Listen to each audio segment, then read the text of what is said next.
Hi, this is Stephanie Miller from The Stephanie Miller Show. Please enjoy this exclusive clip from my show on Political Voices Network. I just want to run this past all you guys because this cognitive dissonance made my head explode. This was in the Chicago Tribune. It's an op-ed commentary. I'm a Mexican American who voted for Trump. No, I don't hate myself. I'm a proud first generation gay Mexican American with undocumented family in the United States, including a mother who was previously deported to Mexico, and I experienced homelessness. I'm everything Democrats claim to support, right? Wrong. Well, he might not hate himself now, but when his family starts getting deported, I think he might have some different thoughts. When he gets denied the right to marry, possibly. Voting for Trump, he said, does not make me racist, sexist, misogynistic, homophobic, or any other. It does. Ist or ick, I've been called. I, along with more than half the voting public in America, am sick of the self-righteous and label-obsessed left alienating us over differing opinions. Yeah. The party spent the last 4 years.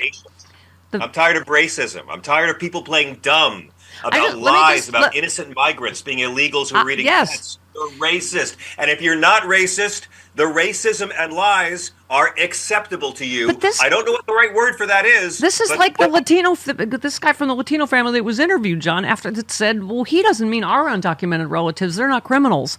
And then on cue, Thom, what's his name? Homan? Hobag? Homan. Yeah. Hobag. Thank you, Chris. Yes. On cue is like, oh yeah, we're deporting. Yeah, even if you're legal, we're deporting you if you're in the family with.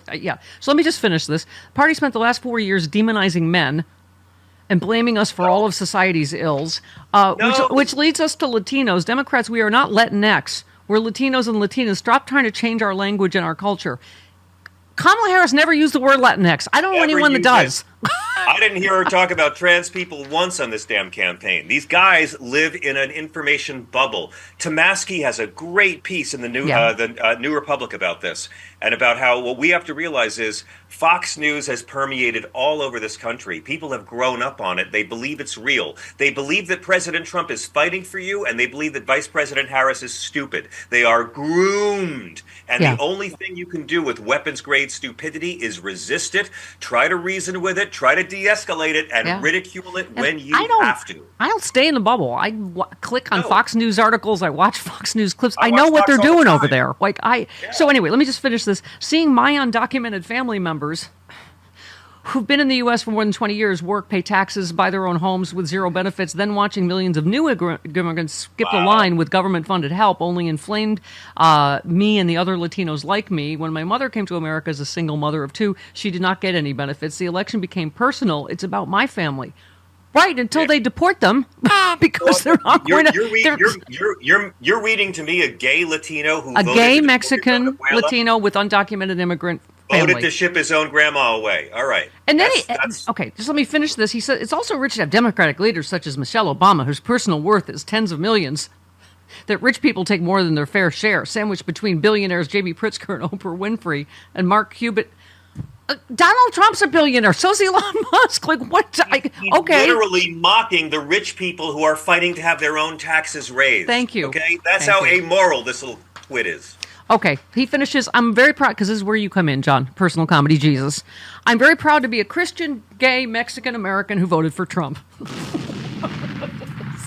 The political, where's the and then he says, part? he finishes, the political pendulum will swing toward Democrats again. It's inevitable. Single-party rule is never ideal for America. We love compromise. Yeah, because that's what Donald Trump ran on, is compromise. Oh, my God. Yeah. This election, voters canceled the wokeism of the extreme left, and now the person who's taking care of us, there you go, listening to us, the regular folks, is the soon-to-be 47th president of the United States. All right. Okay. Thank you. Go ahead, John. Go ahead. Also, he's Christian. Go ahead. Yeah, boy, I'm so enriched by having had that guy's thoughts in my brain. All right, so we got, in other words, if racism doesn't bother you, you might be a racist. If lies from the first black president isn't really one of us to the Haitian migrants or eating the pet, if that's acceptable to you, there's a word for that in the dictionary. Don't tell me that you're a Christian because you supported Trump. I say this every week on your show. Right. Ask these people, make them prove how ignorant they are about this book they wave as a prop and refuse to read. There is no Jesus-oriented justification for Trump support. Christian, yeah, there's two groups. There's Christians and there's Jesus followers. Christians is a big club with a name doesn't necessarily mean they have anything to do with Jesus. And there's no teachings of Jesus that Jesus commands you to put away your sword. He commands you to pay your taxes, welcome the stranger, to have individuals and nations take care of the poor, take care of the sick, be kind to those in prison, turn the other cheek, no violence, no revenge, no retribution, no death penalty. Yeah. These people don't give a rat's ass what Jesus fought for. They have a Messiah they like better, and he's a racist clown from Queens. Yeah. And fear, by the way, and fear-mongering, dividing, racism, doesn't only work on white people. I mean, he convinced, obviously, a segment of, and part of the Latino men thing, a lot of Latino women that I know say it's a macho thing. Mm-hmm. They just didn't want a woman to be president. But also, if you can convince them, not you, you're better than those other brown people. Because, and even people with undocumented relatives are like, oh, he doesn't mean me. He means those other, only the criminals, right? And I want to remind everyone the majority of African-American men and African-American women voted for Vice President Harris. But let's be honest, America doesn't have the manhood to elect a woman yet. Yeah. We're not man enough for a woman president yet. Yep. So, look. Well, John, I would just end on that point, and we're late, but, it's just people go like, we were woke, you and I, all of us in 2020. What's the difference? A white man ran. I mean, you can't tell me that doesn't have anything to do with it, the racism. No, and by the way, woke means anti-racist, okay? Anybody who says woke derisively is tired of people complaining about bigotry.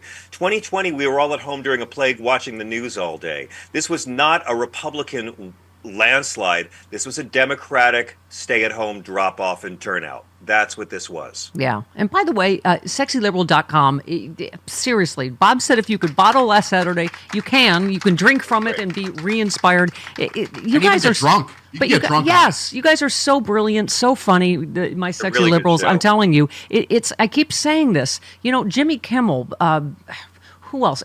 Colbert, SNL. A lot of people, John, are I guess woke, but they're really funny and they're doing some of the best work of their lives. They're not punching down. You don't have to. Nobody would accuse Sexy Liberal of being politically correct and staid and preachy. Every generation of fake moral people finds a new way to smear kindness and empathy. Okay, we were bleeding hearts when I was a kid. I heard all the time. I'm like Jesus, politically correct, which just means be less of a douchebag to people. Yeah. Virtue signaling, social justice warrior, now it's woke. They find ways to sneer at actual morality and pretend that they're the good guys. Woke just means you're anti-racism, anti-bigotry. Yep. And together, Donald Trump and Matt Gaetz, I think, are going to be proof that totally different kinds of rapists can still work together. That's magic. And That's magic. The Senate never gets to have consent. That's magical. It's perfect. We love you. I love you, John Fugelsang. Goodbye. Hey all, Glenn Kirshner here. I hope you'll join me on my new audio podcast, Justice Matters. I'll be using my 30 years as a federal prosecutor and Army JAG to unpack, break down, and explain the legal issues of the day, particularly where the legal intersects with the political.